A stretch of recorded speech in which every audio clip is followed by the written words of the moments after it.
Welcome to the Toca Backstage Podcast. Join Toca's Executive Director, Chris Wolf, in conversations with the artists and people behind the scenes of the Torrance Cultural Arts Foundation's performances and events. Hi, this is Chris Wolf, the Executive Director of the Torrance Cultural Arts Foundation. Today it was my pleasure to speak with Laura Ellis, who is an amazing singer and performer. Laura is working with us on a couple of different projects, but one of which is Toca to Go.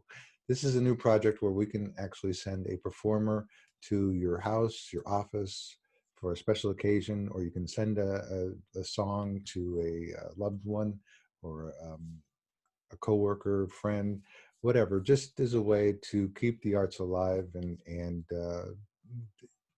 offer them a little way to celebrate.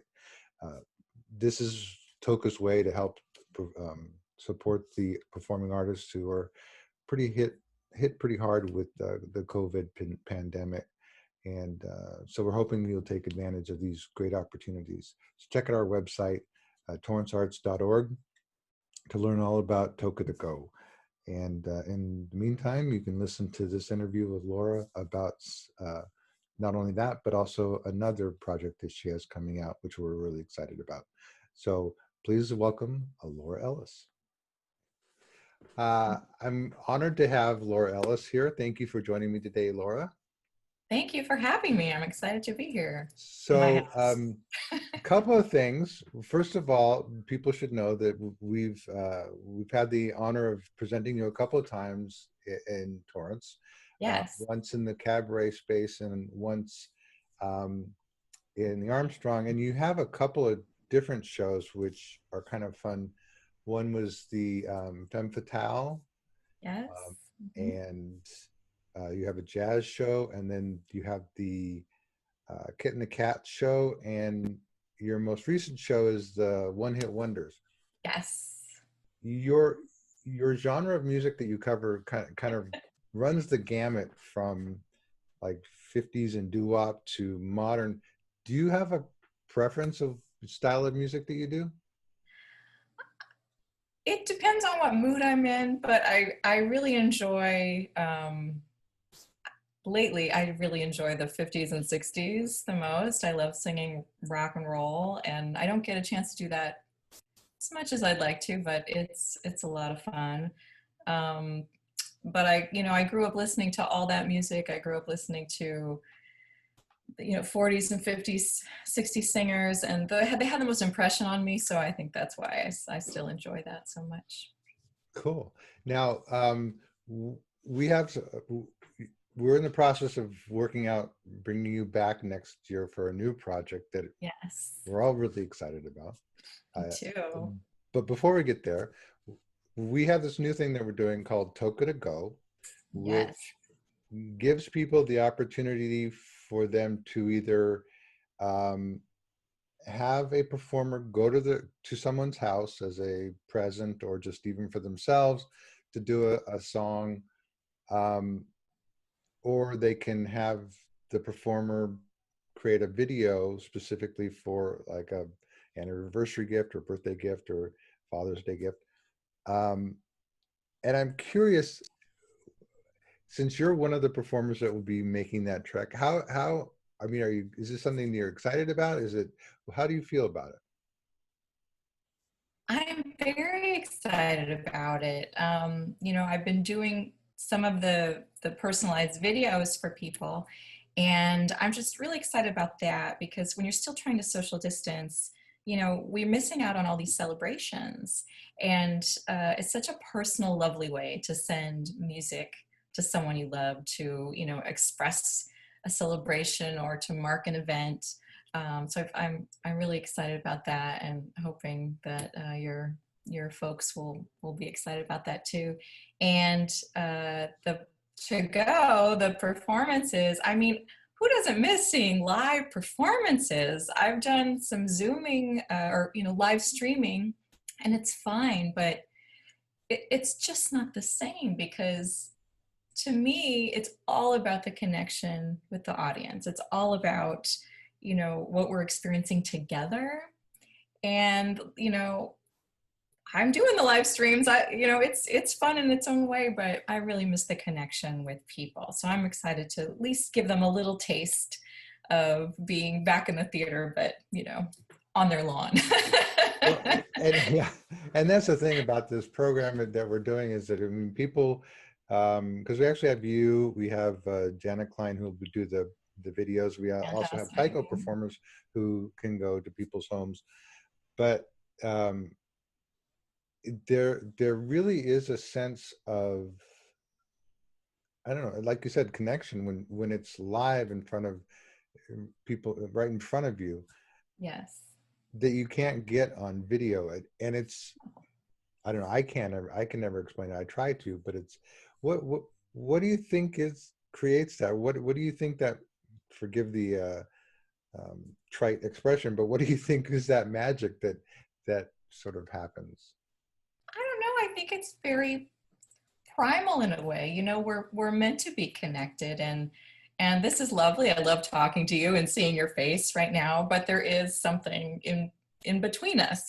There is a digital space in between us, and as a singer, when I can send out my energy and know it's being received, and I can receive the energy that, it's an exchange of energy. I mean, I don't mean to sound hokey about it, but it really is. We're meant to be exchanging this spirit, energy, love, whatever you want to call it, when we're in the same space. And it's why I love performing. I love performing because I love connecting with an audience. I love making them laugh or making them cry, or just reminding them of something they've experienced in their life. And that is the most important thing to me when I'm performing. So to not be able to do that is frustrating for us performers.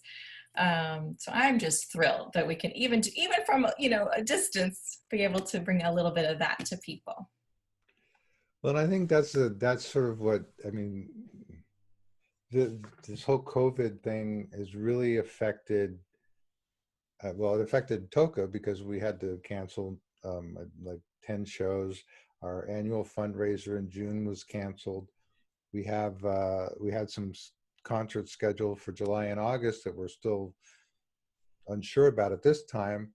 But this is a way for us to sort of say, hey, look, we can still provide live performances. But COVID also, I mean, the whole pandemic really hit artists really hard because you guys, I mean, there's really no way for an artist to make a living, or performing artist to make a living, without actually performing. And the whole streaming thing is a beast unto itself, and people are doing it, but I noticed a lot of people are just doing it like for tips, and that's no way to make a living. Yeah, there's a lot of discussion, as I know you're aware, in the arts world of how to make it more sustainable for artists and our livelihoods, and for theaters. And it is what it is. I'm attempting it with everybody else, and I enjoy it. I mean, there's still some connection if you do it on Facebook and there's comments and things, but it's just not the same.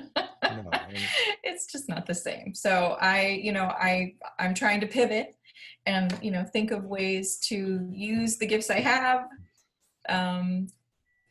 to support myself and my family, but it's a struggle. It really is a struggle. I have to say, I was on a Zoom meeting with about 60 other California presenters, people from all over, and they were talking, and somebody said, "Oh, and we've pivoted," and about like I could see all the faces just go, "Oh." That pivot. It is the buzzword of the pandemic. Pivot And the new normal. I hate the new normal because I honestly don't think, at least I hope, and maybe I'm just eternally hopeful, that doing things streaming and online is not going to be the new normal. I have to think that people want to get back to the theater. They really do. I mean, I think everybody does. And obviously we're all trying to come up with solutions for the short term, and the long term, and eventually we'll all be back to the, the way we like to do it. But I know, in the shows I'm doing, we're trying to think of ways to make it work for theaters, and to get people back as soon as possible. But yeah, the words pivot and new normal, all those words, if we never heard them again, that'd be good, but I Yeah. can't help it. I got to come up with a new word for pivot. Well, it's Pirouette. interesting. Yeah. We've actually, I mean, we're on the same boat. We're on the same track. We're trying to come up with ways to sort of start bringing people back in, because I mean, people want to get back to the way things used to be, or at least Yeah. a semblance of that. So we're looking at ways to do social distancing performances and drive-in performances. So, but I imagine for a performer, like for your show, take for example, the One Hit Wonder show, that's a band, uh, two others male singers, two dancers. How The how are cast. you guys feeling about getting back together, getting the band back together? Well, different people feel different ways, and that's going to be my challenge with that. But I think, we're in a broader sense looking at doing smaller shows, smaller cast shows, where that's, it's not as much of an issue. Doing shows without intermissions, doing shorter shows, doing 2 shows a day, coming up with all different kinds of ideas. But, a cast of 10, it's a lot of people. It's a lot of people on stage. It's a lot of people backstage. So we'll see. We'll see. I mean, such a good show. Such a good show, and it's such a fun show. And what makes it really fun is that we interact with the audience so much. Yeah. And we're in the audience, so those kind of things are altered, Well, and those are the fun things, is when you're really in there and dancing with people. And so, well, there's a number of performers that I know, whether they're magicians or dancers. I mean, there's a lot of interaction with other people, and now that's like, what are you going to do? Like, wash your hands before you go out on stage, and then not touch your face and get back up. It's yeah. until there is a vaccine, it'll be really interesting to see how people manage it. But I will say, for Toca to Go, for those people who are interested, they can find the information on our website. They can book book you to come out and do a song or two.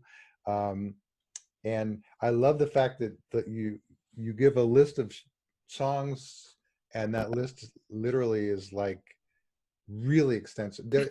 I challenge somebody to find an occasion for a song and not find that song on your list that you offer. Yeah, I mean, I tried to run the gamut.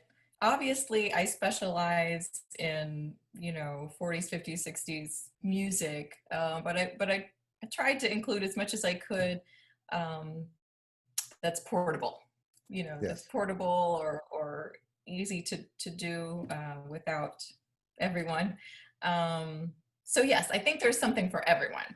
There's definitely a But song for everybody.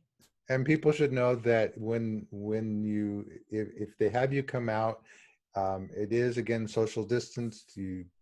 Pull in the driveway or front lawn or whatever, and you do have a portable system, so it is amplified, so people should be able to hear it, and even the neighbors can enjoy it. And then Yeah.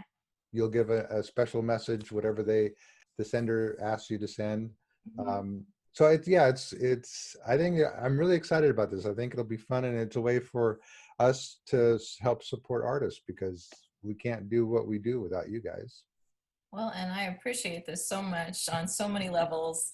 I'm really excited about it. So I'm hoping I'll get to see some of everyone's beautiful faces out there and get to sing you a little song in the near future. Well, and speaking of new songs, we have another show that we are in the process of working on. Um, we had it actually set up to go up in September, and now we don't know when it will go up, but we know we have dibs on the first one. Um, so the new show that you're working on is the Paul Williams Songbook. Yes, yes. Tell us about how that came about. Well, I'm sure the audience is familiar with Paul Williams' music, even if they don't know that they're really aware that all of that music is his. You know, from the Carpenters to the Muppets and all sorts of things in between. You know, I grew up around the age that was coming out I was the Muppet generation. My parents were the Carpenters. You know, We've Only Just Begun was that record was the first thing they bought as a couple, as a married couple. And his music has touched so many aspects of their life, my life, and kind of just run through the timeline of my life. And I was talking to my friend John Atkinson, who's working on this with us, and we were just kind of talking about the music, and he's like, you know, we should do a night of Paul Williams. And I'm like, we should do a show of Paul Williams. And then I happened to run into you, and I'm like, you know what I'm thinking about doing? And you were like, yes, let's do it. So it's very exciting because he is a prolific songwriter. And his songs are so thoughtful and beautiful, lyrically rich. You know, there's so much to dive into as a performer, as a communicator, as a storyteller, that I'm just really excited about it. Well, it's so funny because, well, first of all, you just made me feel older because Carpenters was my entry into Paul Williams, that and Phantom of the Paradise, but Yes. It really is interesting because he is, for those that don't know, Paul wrote not only Carpenters songs for the Carpenters, Three Dog Night. He wrote Rainbow Connection, Bugsy Malone, Phantom of the Paradise, theme song, the Love Boat theme, Yeah. songs for Evergreen. commercials. He's currently working on a new musical with Guillermo del Toro. Is that who? That's what he said. For Pan's Labyrinth. Yes. He's also the president of ASCAP. The man is just, and as an actor, he was in Smoking the Bandit. He's also in Gotham. Goliath. Goliath that's on right now. Yeah. So yeah, he's a wonderful human being and all around great guy. But I'm wondering, it's interesting because listening to his music, I mean, his lyrics are so, like you said, so rich, but they don't seem to write songs like that anymore. No, and honestly, very few people have.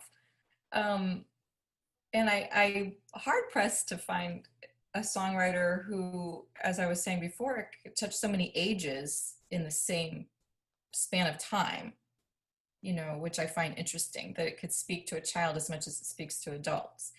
And no, they don't write songs like that anymore. They surely don't. And that's why they, you know, stand this test of time. And I can't believe, and we're shocked every time we talk about it, that no one has spent time creating an evening of his music. And so I'm just very excited. It you know, it's a lot. Well, it's a lot to be excited about, but it's gonna be beautiful. It's gonna be very, you know, it's not my usual flashy running around the stage thing, but it's going to be just really intently loving of the lyrics and the music. So. Well, I think that was, it was great that we actually got to talk to Paul about this show, and he is since giving it his seal of approval. But Yes. and I'm hoping to actually interview him for this podcast. But it's interesting because his comment was kind of like, well, he doesn't want the big flashy razzle dazzle stuff. Mm-hmm. and that was sort of always your intent, was just to be in honor of the lyric and the music. And I think people who go will be totally shocked that when they say, "Oh, Paul Williams wrote that." Oh, Paul Williams wrote Yeah. that. Because people I Right. talk to, it's like, these are the songs Paul wrote, and it's like, oh, I didn't know that. I didn't know that. I didn't know that. Yeah, people don't know. People don't know how much his music has touched them. They don't even realize it.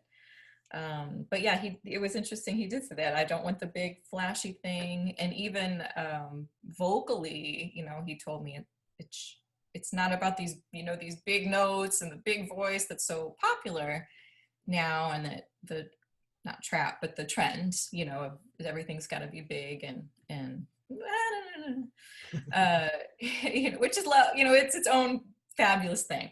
But this is not what that is, and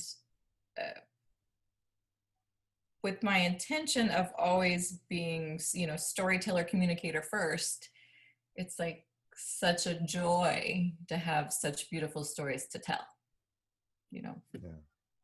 Yeah, it's just, if I urge people, if you want to look down the road of Paul Williams music and find stuff that you haven't heard, really look at the lyrics, because it's a lot of it's poetic, although you do have the fun stuff like Phantom of the Yes. Paradise. I mean, Yes. what songwriter writes carburetors, man? That's what life is all about. But yeah, it's going to be good. So again, it was originally scheduled for September. We don't know when we're going to get back in the theater. We don't know when we're going to be able to pull it off, but we absolutely were looking forward to bringing that in. Besides that, are there any other projects you're working on? Well,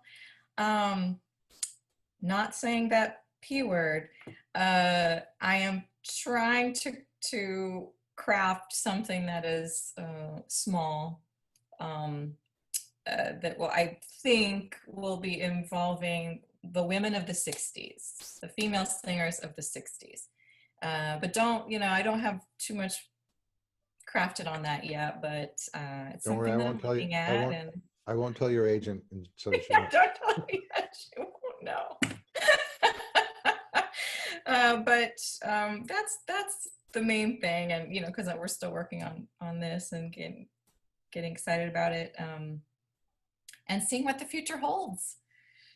Everyone's kind of in limbo about what people will want, what theaters will want, and I just want to make sure that I'm available to create things that meet the needs of the community, in whatever capacity that is.